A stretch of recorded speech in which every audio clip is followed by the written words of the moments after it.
Strategies that can be employed. Obviously, I came from the state house. Julie and I were both there.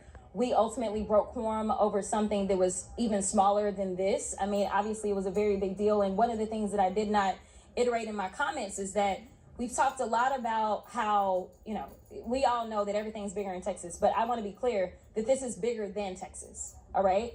And one of the things that we did not talk about is the fact that whoever is the speaker, which it needs to be Hakeem Jeffries, that is who's going to have to certify the election. Remember, they're talking about a third term.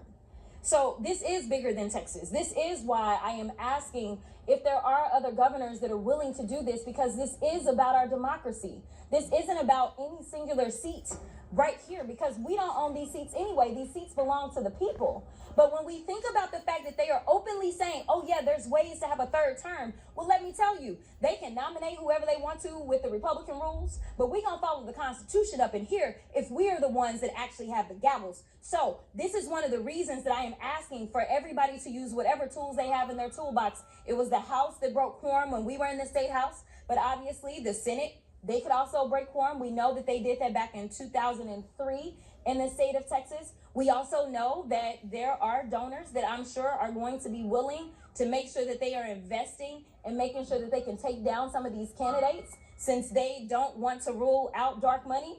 I'm sure some dark money gonna pour in on the behalf of the American people. So what I am saying is every tactic, as well as making sure we're touching people. I will spend a lot of time in the state of Texas. I have traveled this country, but I am going to be boots on the ground informing Texans, because listen to this.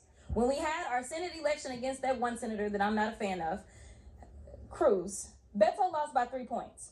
But in that particular election, we only had a 17% voter turnout. We only need to turn out people in Texas. That is why they are so pressed to suppress their votes. So if we turn out, imagine what it looks like if 25% of registered voters turn out. So let me be clear. Just like on his little birthday, he had his bootleg parade that cost the American people close to $50 million for free. More people showed up around this country to protest him. We are going to do the same things. We're going to hit them poles and we're going to hit them hard.